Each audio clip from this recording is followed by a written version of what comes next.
Probiotics help support overall health because digestive health is crucial to a healthier, happier life. So, slice up an apple, remove the seeds, dab on some peanut butter to add some healthy fats, and let your dog eat the whole thing, probiotics and all.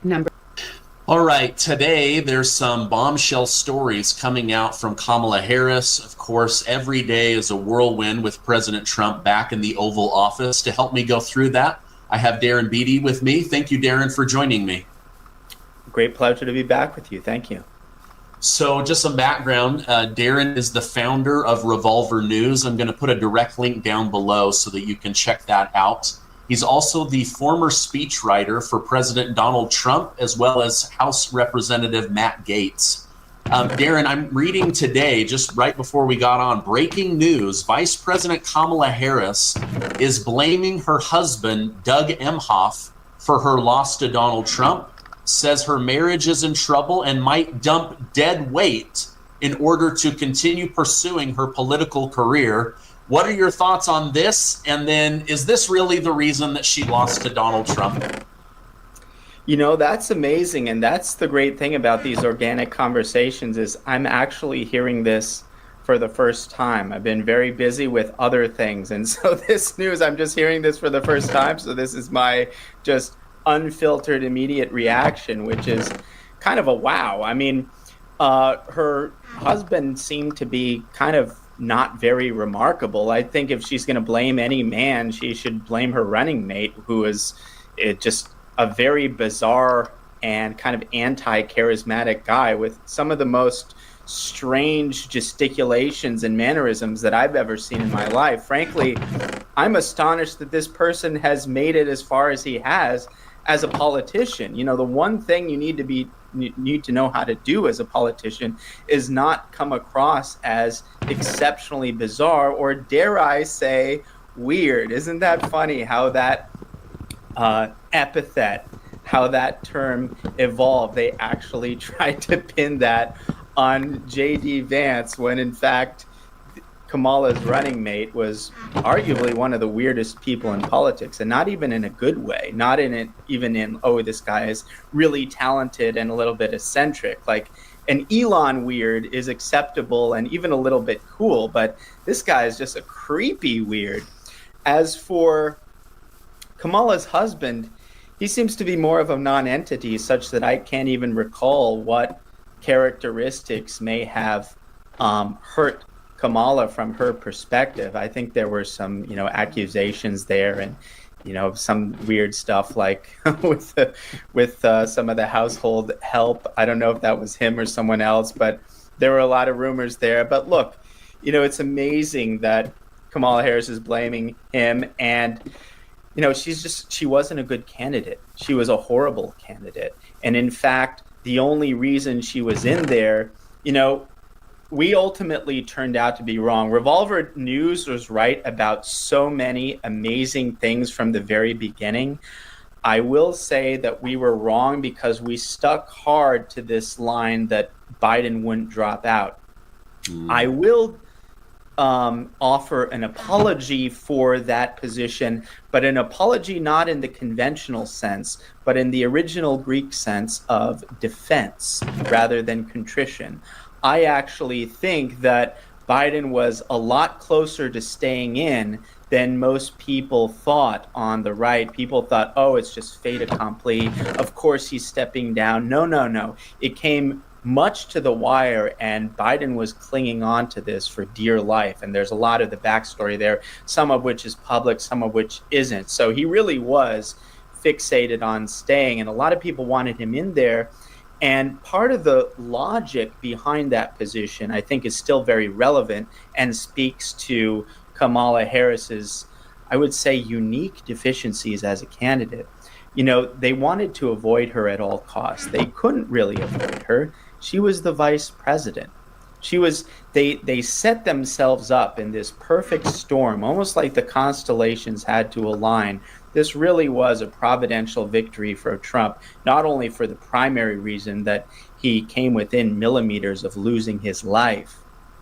As long as I'm talking about that, let me drive home a critical point about the near assassination attempt at Trump. something that a lot of people don't understand is the timing of it and the significance of the timing here. Look, I wrote speeches for Trump. I know about the rallies. He's done hundreds and hundreds, probably thousands of rallies. Very little incident, nothing even remotely close to what happened to Butler.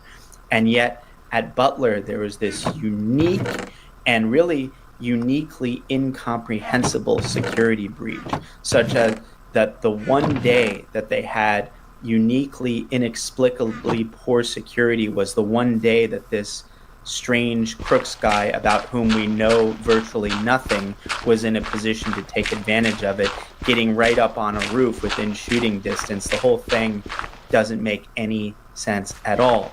A lot of people have talked about this, and we still need answers. But one thing that people don't really talk about is the timing and why that's important. The timing of that was in this critical interim period after Biden's disastrous debate with Trump.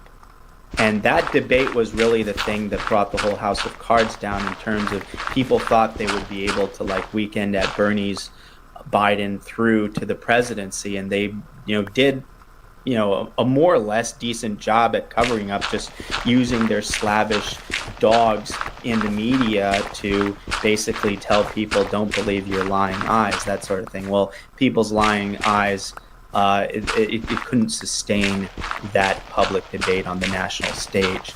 But by then, it was too late. See, they put themselves in this box where they waited way too long, counting on the Biden thing to work. And by the time it became untenable, it was too late to really fix things such that they could really avoid Kamala, which is what they all wanted to do. Nobody wanted Kamala. Nobody of any significance and understanding thought that Kamala was going to be a strong candidate, and they were right. But they were trapped at that point. You don't have time. You need time and consensus. You need all of the major stakeholders behind the scenes to arrive at a consensus and to be able to implement it. By then it was too late. So, an example of a consensus working out was basically the consensus behind the scenes that enabled Biden to become the nominee in the first place. Remember how it seemed like there were a bunch of people, Buttigieg, all these people, then all of a sudden, almost like in a blink of an eye, everything converged for Biden. That's an example of the efficacy of that Democratic machine. They were not in a position to do that because it was too late after Biden's debate. So Biden royally screwed up. So that was one big thing. They were scrambling there. So that was one sort of bookend that defines this critical time period. The other aspect was this was before Trump announced a running mate. So imagine if that, God forbid, that assassination attempt were successful. There wouldn't be a JD to whom the torch would be passed, because he didn't name JD yet. It would have been totally open, totally blank slate. And I think that the system and the regime was prepared at that point to push someone like Nikki Haley as a consensus candidate and allow Haley to win. And that would have been much more favorable from the standpoint of the deep state, the regime, whatever you want to call it. So that was a critical time. So not only was there this unique and incomprehensible breach of security, not only was there this highly suspect individual who was in a position to take advantage of that breach, but it was at this critical window in which the regime was perfectly positioned to capitalize on a tragedy like that with a consensus candidate like Haley. So it was kind of a perfect storm in that sense, and it came very, very close. And so basically they pulled out all the stops, including multiple assassination attempts. They were counting on the lawfare stuff to work much more effectively, and they weren't counting on such a disaster with Biden, which is why they drug him out so long and put themselves in a position where they didn't have enough time. And so at that point, they're thinking, oh my God, what are we going to do here? We can't bypass Kamala. How do you bypass Kamala in this short stage? First of all, if you're going to bypass Kamala, they have to come up to a consensus as to who they would choose. And there's not enough time to have that kind of consensus because they're different kind of stakeholders. So that was a problem. If they want to bypass Kamala, there's also an issue with the base because the optics of bypassing the first, woman of color, vice president, that could also be problematic. And also the money, such that the money could be passed from the president to vice president, but the money was an issue if they chose anyone else. So there are all of these structural factors that really forced them to choose a candidate who, from the very beginning, all of the intelligent people who understood politics within the Democrat Party knew that this was a far from optimal candidate, but they just had to work with what they had. And so that was really the thing, is that, Kamala was not really defined. She was amorphous. They were trying to run on vibes and say, oh, the Trump people are weird and Kamala is a brat, and there's, and not really riding on anything substantive. She was all things to all people. And the other thing is, she was so unpersonable. One dynamic that really helped Trump win was, given that the rallies were more difficult, he did do a lot of rallies, but he couldn't max the rallies like he did in the 2016 because of security concerns and other things. But he was able to capitalize on the fact that not only is he exceptionally good in a rally setting, something that Kamala certainly couldn't do, he was also exceptionally good, maybe even better, in these settings of one-on-one, long-form conversations that were perfectly set up for this whole kind of podcast architecture that didn't really exist back in 2016. And, Elon Musk, controversial guy. Some people like him, some people don't. I'm generally favorable. I don't think he's perfect, but I'm generally favorable. I do think he played a decisive role, and he was able to play a decisive role because, first of all, the Twitter situation, but second of all, he helped to normalize Trump with that broader sort of podcast industry. And that was the perfect vehicle for Trump to deliver his message and to kind of lean into this comparative advantage he had with respect to Kamala, is that the more public exposure Kamala had, the less people liked her, because it punctured this general vibe sense that the media was creating. Whereas with Trump... Listen up, because I want to help you save money and make good financial decisions in 2025. A lot of us are trying to get our finances in order and start the year off right. There are some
Come on, kitty.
Becky, I can't see. Thank you, baby.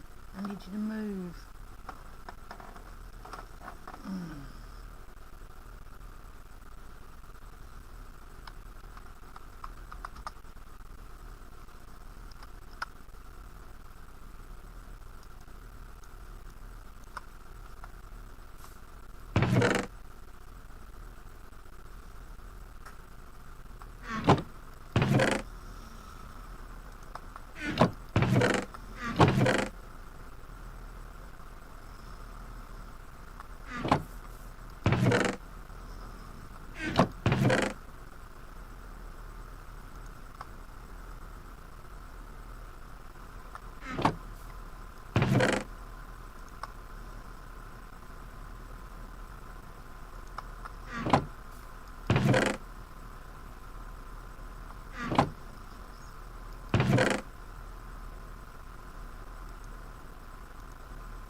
on my chest.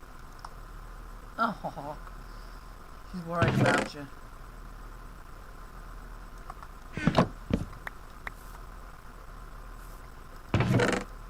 Your kitty catty loves you. Every time I moved over, rolled over, anything, Mouse went right back under the covers with me. It's adorable. Adorable.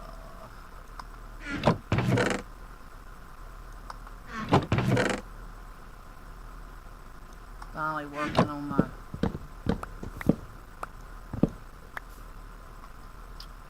res on Empire.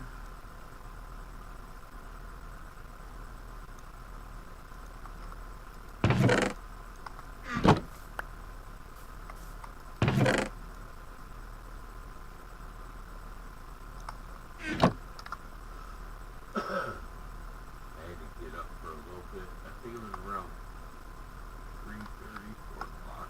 Uh-huh. Because my mouth was so dry, I had to go to the bathroom. Basically needed a potty break. This little one, she stayed in bed. It's adorable. She said, I ain't stupid, it's cold.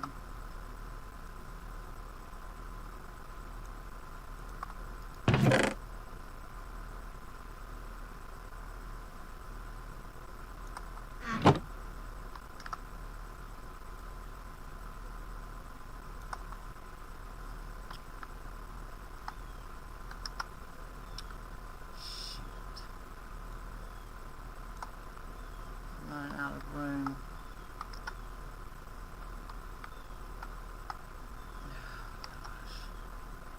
Seriously? I really need to clean up my thoughts are all jacked up.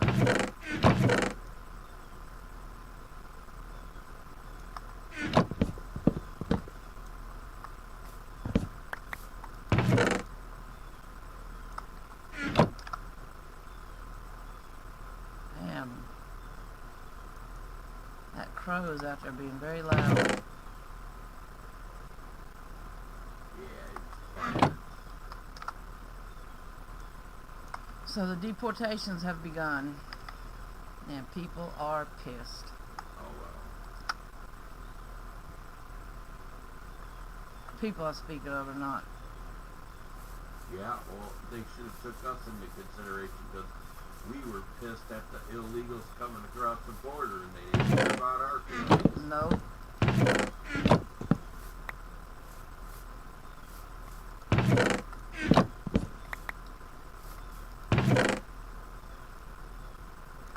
Definitely got a crisis going on here.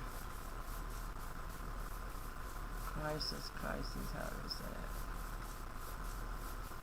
Boingy, boingy, boingy, boingy, boingy, boingy, boing, boing, boing, boing, boing.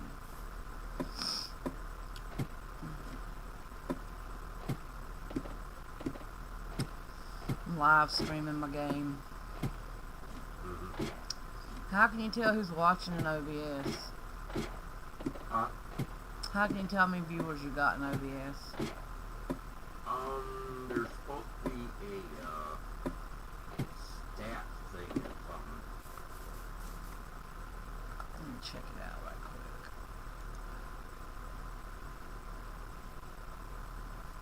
Stats. Where would that be? It's in the docs.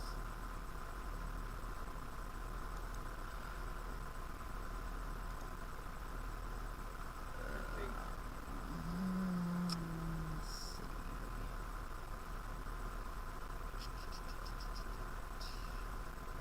Don't quote me on it. I think that's where it's at.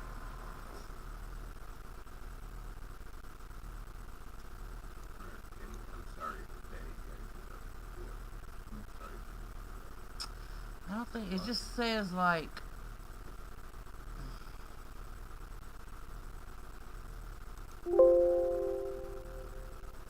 okay.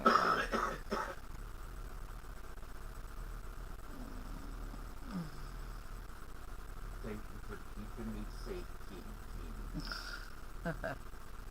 She's protecting you, but